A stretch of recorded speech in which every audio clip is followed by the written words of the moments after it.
సాధారణంగా తెలుగునాట మంగలి వాళ్ళు, చాకలి వాళ్ళు పక్కపక్కనే నివసిస్తుంటారు. బహుశా అన్ని రాష్ట్రాల్లోనూ ఇదే పద్ధతి ఉంటుందేమో. సంఖ్యపరంగా మంగలి వాళ్ళ జనాభా తక్కువే అయినప్పటికీ తెలుగు పౌర సమాజంలో వీళ్ళది ప్రబలమైన సామాజిక శక్తి.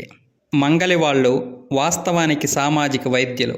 మానవ శరీర నిర్మాణ శాస్త్రము గురించి, మనుషుల దేహాలని శుభ్రంగా ఆరోగ్యంగా ఉంచడం గురించి వీరికి మంచి అవగాహన ఉంది.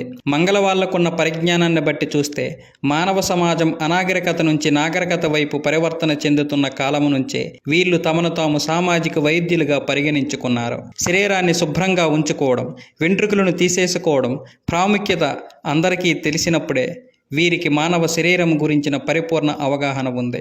సామాజికంగా ఎవరి ఆరోగ్యాన్నైతే సంరక్షిస్తూ వచ్చారో ఆ వర్గాల వారే తమని అగౌరవంగా చూస్తున్నారని, తమ ఆరోగ్య శాస్త్ర పరిజ్ఞానానికి విలువ ఇవ్వడం లేదని మంగళ కులంలోని పెద్దలు వాపోతుంటారు.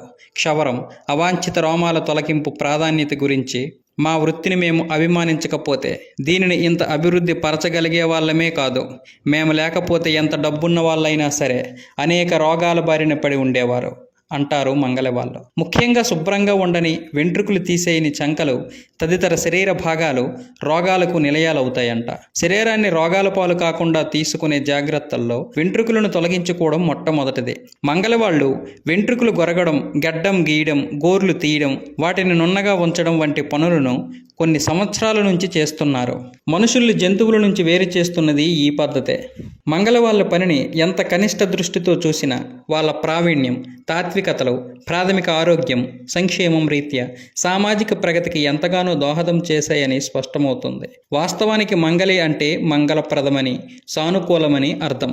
చరిత్రలో మంగళ వాళ్ళని హీనంగా చూడడం కనిపిస్తుంది. అందుకే వాళ్ళు ఎంతో కొంత సామాజిక స్థాయిని పొందేందుకు తమని తాము నియో బ్రాహ్మణులుగా పిలుచుకున్నారు. ఆ తర్వాత అది నాయీ బ్రాహ్మణులుగా రూపాంతరం చెందింది. అయితే దానివల్ల సమాజంలో వారి స్థాయి ఇప్పటికీ పెద్దగా మారలేదు. ఇప్పటికీ ఈ కులస్తులకు పెద్దగా ఆస్తిపాస్తులు లేవు. మన తెలుగుదేశంలోనే కాదు, భారతదేశంలో మంగళ కులస్తులు ఆర్థిక దారిద్ర్యంలోనే ఉన్నారు. వాళ్ళు ఒక్క అంటరానితనాన్ని తప్ప ఇతరత్ర షెడ్యూల్ కులాల వాళ్ళు ఎదుర్కొనే సమస్యలన్నింటినీ ఎదుర్కొంటున్నారు. తమ పై కులాల వారితో వీరు కలిసి కూర్చోలేరు. వీళ్ళు వండిన ఆహారాన్ని పై కులాల వారు తీసుకోరు, కానీ వాళ్ళు వండిన ఆహారాన్ని మాత్రం వీరు అడుక్కుని తెచ్చుకుంటారు. మంగళ కులస్తుల సృజనాత్మకతను, వాళ్ళు వాడే పనిముట్లను, మానవ నాగరికత సంస్కృతులను ముందుకు తీసుకెళ్లిందనడంలో ఎలాంటి అతిశయోక్తి లేదు.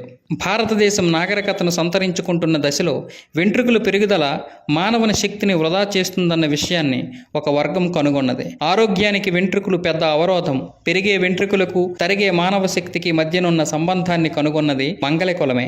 అయితే స్త్రీ పురుషుల శరీరాలను ఎందుకు వేరుగా చేశారన్నది స్పష్టం కాలేదు.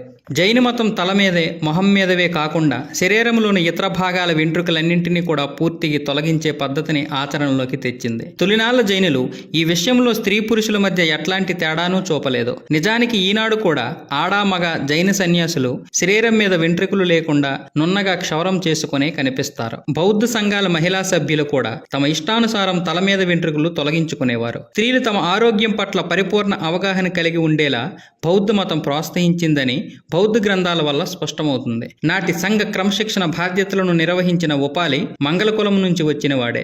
సంఘ వ్యవస్థ మీద పరిశుభ్రత విషయంలో అతని ప్రభావం గాఢంగా ఉండేది. బౌద్ధుల, జైనుల దృష్టిలో మంగళత్వం అనే మనిషి శరీరాన్ని శుభ్రంగా ఆరోగ్యంగా ఉంచే ఒక సామాజిక యంత్రాంగం. జైనులు తమ ఆధ్యాత్మిక కేంద్రాలకు సమీపంగా మంగళ వ్యక్తి ఉండడాన్ని అనుమతించడమే కాదు, అందుకు వారిని ఎంతగానో ప్రోత్సహించేవారు కూడా. బుద్ధుడి కుటుంబ మంగళి అయిన ఉపాలి బౌద్ధ సంఘములో అత్యున్నత నాయకత్వ స్థానానికి ఎదగడాన్ని బట్టి బౌద్ధ మతం మంగళత్వాన్ని మానవ ప్రగతికి అత్యంత అవసరమైన వాటిలో ఒకటిగా పరిగణించిందని అర్థమవుతుంది. ఇక్కడ ఆధ్యాత్మికత మానవులందరికీ చెందిన సమిష్ట అంశం. దళిత బహుజన ఆధ్యాత్మిక ప్రక్రియలు సమకాలీన సమాజంలో కూడా హిందూ, జైన, బౌద్ధ పద్ధతులకు సన్నిహితంగా ఉండడం మనం గమనించవచ్చు. అంతేకాదు మంగళత్వానికి మరింత స్నేహపూర్వకంగా కూడా ఆ ప్రక్రియలుంటాయి. బోనాల పండుగప్పుడు పోచమ్మ, మైసమ్మ, మారమ్మ, గంగమ్మ, ఎల్లమ్మ వంటి దేవతలకు, పోతరాజు, బీరప్ప వంటి దేవుళ్లకు మొక్కులు చెల్లిస్తుంటారు. ఈ సందర్భంగా కుటుంబంలోని ప్రతి పురుషుడు తల మీదే, మొహం మీద వెంట్రుకలు నున్నగా గీయించుకుంటాడు. దళిత బహుజన ఆధ్యాత్మిక సంస్కృతిలో మంగళ వాళ్ళు దేవుడితో ఆధ్యాత్మికంగా తాధ్యాత్మిక చెందుతారు.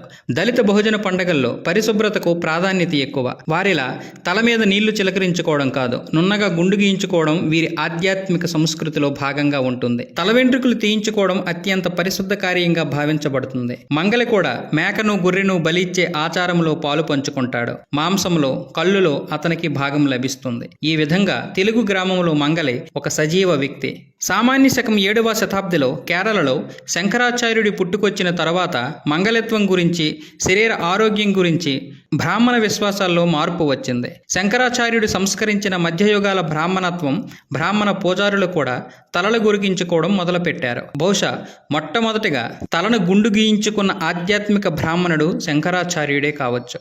అయితే మధ్యయుగ కాలంలో శంకరాచార్యుడి అద్వైత సిద్ధాంతం విస్తృతంగా ప్రచారంలోకి వచ్చిన తర్వాత కూడా మంగళత్వం సామాజిక కాలుష్య కారకం అనే అవగాహనతో మాత్రం మార్పు రాలేదు. ఈ ఆధునిక కాలంలో కూడా ఇంకా మంగళత్వాన్ని అగౌరవంగా చూసే దృక్పథం అట్లాగే కొనసాగుతుంది. మంగళ వాళ్ళ పరిజ్ఞానాన్ని క్షవరం చేయడంలోనూ, గెడ్డం గీయడంలోనూ వారికున్న నైపుణ్యాన్ని కొన్ని వర్గాలు తమ సామాజిక ప్రయోజనం కోసం వాడుకుంటూనే వారి ఉనికిని ఈసడించుకుంటున్నాయి. మంగళ నైపుణ్యాల స్వభావం, పనితీరు ఎలాంటివి? మంగళ పరిజ్ఞానం చర్మానికి వెంట్రుకలకు మధ్య ఉన్న సంబంధాన్ని అర్థం చేసుకోవడంతో మొదలవుతుంది. ఆ తర్వాత దశలో పదునైన కత్తిని ఎలా ఉపయోగించాలో సాధన చేస్తారు. కత్తిని సరైన రీతిలో ఉపయోగించుకోకపోతే చర్మం కోసుకుపోతుంది. ఈ పనిని బాల్య దశ నుంచే నేర్చుకుంటారు. క్షవరం చేయడానికి, గడ్డం గీయడానికి ఎంతో నైపుణ్యం కావాలి. అనుభవం లేని వాళ్ళు తమ బర్రెలకు కుక్షవరం చేయడంతో అభ్యాసం ప్రారంభిస్తారు. కొందరు నేరుగా మనుషులతో ప్రయోగాలు చేస్తారు. అయితే అభ్యాసానికంటే ముందు ఇతరులు చేస్తున్నట్టు పరిశీలనగా చూడడం ముఖ్యం. సాధారణంగా ఈ వృత్తిలో తండ్రులే తమ పిల్లలకు గురువులుగా వ్యవహరిస్తారు. మానవ శరీరం ప్రాముఖ్యత, చర్మం స్వభావం, లక్షణాల గురించి, చర్మానికి వెంట్రుకలకి కత్తికి కత్తెరలకు ఉన్న భౌతిక సంబంధం గురించి గురువే తన శిష్యుడికి వివరిస్తాడు. క్షేత్రస్థాయిలో అసలు మంగళ కత్తిని ఎవరు రూపొందించి ఉంటారో మనకు స్పష్టంగా తెలియదు. కానీ ఒక అంచనా ప్రకారం కత్తి, కత్తెర వంటి పనిముట్లని మంగళ వాళ్ళే స్వయంగా రూపొందించుకుని ఉంటారేమో. ఎందుకంటే తమకు ఎంత పదునైన పనిముట్లు కావాలో వెంట్రుకలతో, మానవ శరీరంతో వ్యవహరించిన వాళ్లకు మాత్రమే తెలుస్తుంది. శరీరం మీద స్వేచ్ఛగా పెరిగే వెంట్రుకలకి మానవ ఆరోగ్యానికి మధ్యనున్న వైరుధ్యాన్ని ఎవరు కనుగొని ఉంటారో అన్న దాని మీద చాలా వివరణలు ఉన్నాయి. మానవ ఆరోగ్య శాస్త్ర ప్రగతిలో భాగంగా మంగళ వాళ్ళే దానిని ముందుగా గుర్తించి ఉంటారేమో. ఈ వైరుధ్యాన్ని అర్థం చేసుకునే ప్రయత్నాలు భారతదేశంలో మానవులకు బట్టలు ధరించడం తెలియక ముందే జరిగి ఉంటాయి. అందుకు జైనులను ఒక ఉదాహరణగా పేర్కొనవచ్చు. వాళ్ళు దిగంబరంగా ఉండేవాళ్ళు. అదే సమయంలో శరీరం మీద వెంట్రుకలు లేకుండా శుభ్రంగా ఉండేవారు. బట్టలు ధరించడం మానవ పరిణామ క్రమం మధ్యలో వచ్చింది. కానీ బట్టలు ధరించడం అనేది ఈ ప్రపంచానికి నేర్పింది మాత్రం భారతదేశమే. మానవ రోమాలకు, మానవ శరీరాలకు మధ్యనున్న సంబంధం సజీవమైనది. అందువల్ల బట్టల తయారీ, కుట్టడం, నేయడం, వాటిని ధరించడం అనేవి నాగరికత పెరిగే క్రమంలో ఏర్పడ్డాయి. క్షవరం చేసుకోవడం, గెడ్డం గీసుకోవడం, ఇతర అవాంఛిత వెంట్రుకలను తొలగించుకోవడం మన సాంస్కృతిక వారసత్వంలో అంతర్భాగం. పౌర సమాజ సంబంధాల నిర్మాణానికి భౌతిక, ఆధ్యాత్మిక అంశాల మధ్య సయోధ్యను సాధించడం అనేది దళిత బహుజన జీవనంలో అంతర్భాగం. క్షవరం చేసుకోవడానికి వచ్చిన వ్యక్తి సంతృప్తి పడే రీతిలో క్షవరం చేసినప్పుడే తమకు అలౌకిక ఆనందం కలుగుతుంది. తమ నైపుణ్యాలను అది మరింత మెరుగుపడేటట్టు చేస్తుందంటారు మంగలి వాళ్ళు. అంతేకాదు, క్షవరం చేసే పని వల్ల తమ జీవితం ధన్యమైందనే భావన కూడా కలుగుతుందంట. మేము బ్రతికేది మా కోసం కాదు, ఇతరుల కోసం అన్నాడు ఓ మంగలి. నాకు, నా చేతిల్లోని ఇంకో వ్యక్తి తలకాయకు మధ్య పవిత్రమైన సంబంధం ఉంటుంది. అయితే ఈ పవిత్రత నా ఇతర నైపుణ్యాలను కానీ, ఇంకో వ్యక్తి శరీరాన్ని అందంగా తీర్చిదిద్దుతున్నప్పుడు కలిగే అనుభూతిని కానీ అడ్డుకోదు. పండితులు అభివర్ణించే ఏ ఇతర కళాకారుడికి నేను తీసిపోను. ఆ మాటకొస్తే వాళ్లకంటే నేనే గొప్ప కళాకారుడిని అంటాడు ఆ మంగలి. మంగలి కత్తి భారతీయ నాగరికతకు ముఖ్యమైన ప్రతీక అని చెప్పవచ్చు. మన ప్రవర్తన, సభ్యత, అలవాట్లు మొదలైన వాటిని బట్టి మన సంస్కృతి ఏర్పడినట్టే మన నాగరికత మన పనిముట్లలో వాటిని ఉపయోగించే తీరులో ప్రతిబింబిస్తుంది. ప్రాచీన భారతదేశం ఉత్పత్తి చేసిన అత్యంత సున్నితమైన, పదునైన, సృజనాత్మకమైన పనిముట్లలో అతి ముఖ్యమైనది మంగలి కత్తి. ఇంతకు ముందే ప్రస్తావించుకున్నట్టు మంగళ కత్తిని సమాజం ఆవిర్భవించిన కాలంలోనే కనుగొని ఉంటారనడంలో సందేహం లేదు. ఆనాటి సమాజాల్లో స్త్రీలు కూడా నున్నగా క్షవరం చేసుకునేవారేమో. మన దేశంలో మంగళ కత్తికి చారిత్రక ప్రాధాన్యత ఎంతో ఉంది. కానీ సామాన్య శక పూర్వం 7వ శతాబ్ది నాటికి గ్రీసుతో సహా ప్రపంచంలో ఎక్కడ కూడా మంగళ కత్తి ఉన్న దాఖలాలు లేవు.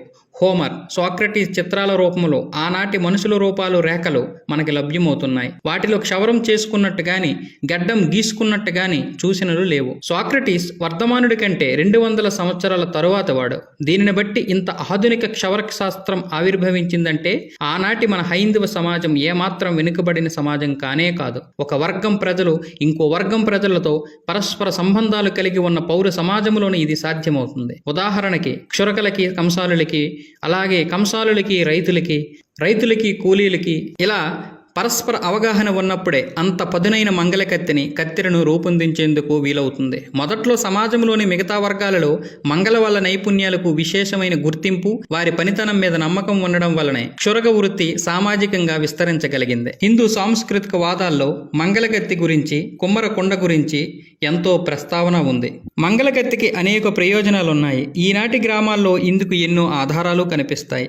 అక్కడ మంగళకత్తి సామాజిక వైద్య ప్రయోజనాలకు సైతం ఉపయోగపడుతుంది. క్షవరం చేయడానికి, గడ్డం గీయడానికే కాకుండా దాన్ని ఒక శస్త్రచికిత్స సాధనంగా కూడా వాడుతుండేవారు. తుప్పు ఏమాత్రం లేకుండా తోలు బెరడపై పదును పెట్టిన కత్తులు, కత్తెరల వంటి శస్త్రచికిత్స పరికరాలు అందుబాటులో లేని పల్లెల్లో మంగళ కత్తులు, కత్తెరలే పెద్ద దిక్కు. పెళ్లిళ్లప్పుడు మంగళ వాళ్ళు పెళ్లి కొడుకుల శరీరం మీద వెంట్రుకలు తొలగించి, గోళ్లు కత్తిరించి, పసుపు నూనెలతో ఒళ్ళంతా మర్దన పడుతుంటారు. ఒళ్ళు పట్టడంలో వాళ్ళు నిపుణులు. అందుకు వాళ్ళు తీసుకునే ప్రతిఫలం చాలా స్వల్పం. మంగళ వాళ్ళు తమ పనులతో పాటు వార్తాహరులుగా కూడా వ్యవహరిస్తారు. ప్రసవాలు, పెళ్లిళ్లు, చావులు మొదలైన వాటి గురించి ఆయా వ్యక్తుల సమీప బంధువులకు వీళ్లే సమాచారం చేరవేస్తారు. ఈ విధంగా మంగళ వాళ్ళు తమ వృత్తిలో భాగంగా అనేక రకాల పనులను సామాజిక వైద్యులుగా ప్రయోజనకరమైన వైద్య సేవలను కలిపి అందిస్తుంటారు. మంగళ మహిళలు పురిటి నొప్పులకు సులువుగా తట్టుకునేటట్టు చేయగల గొప్ప మంత్రసానులు కూడా. ప్రసవం తరువాత శిశువుల బొడ్డు తాడును కత్తిరించడంలో వారిది అందివేసిన చెయ్యి.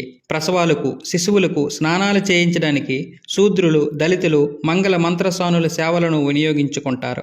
మన సమాజంలో ప్రస్తుతం తలకిందులుగా ఉన్న శాస్త్రీయ ఆలోచనను సరైన స్థితిలోకి తీసుకురావాలంటే సామాజిక వైద్యులకు గౌరవప్రదమైన సామాజిక హోదా లభించాలి. మన తొలినాళ్ల వైద్య శాస్త్రాన్ని, సామాజిక వైద్యుల జ్ఞానాన్ని అర్థం చేసుకునేందుకు ప్రయత్నించకుండా భారతీయ వైద్య వ్యవస్థ ముందుకు వెళ్ళలేదు. అన్ని కులాల వాళ్ళు స్వార్థపరులై ఉంటే ఈ పాటికి భారత సమాజం సర్వనాశనమైపోయి ఉండేది. మంగళ వంటి సామాజిక కులాల్లోనే మన సమాజపు నిజమైన శక్తి దాగి ఉంది. ఈ సామాజిక పెట్టుబడినే మనం మన సామాజిక నిధిగా భావించాలి. మిత్రులారా, ఇంతవరకు ఈ వీడియో చూశారు కదా. ఈ వీడియోపై మీ అమూల్యమైన అభిప్రాయాన్ని కామెంట్ రూపంలో తెలియచేయండి. అలాగే ఈ వీడియో కనుక నచ్చినట్లయితే లైక్ చేయండి, షేర్ చేయండి, సబ్స్క్రైబ్ చేసుకోవడం మాత్రం మర్చిపోకండి. తెలుగు వారికి వందనం, తెలుగు జాతికి అభివందనం. భారత్ మాతా కీ జై. జై హింద్.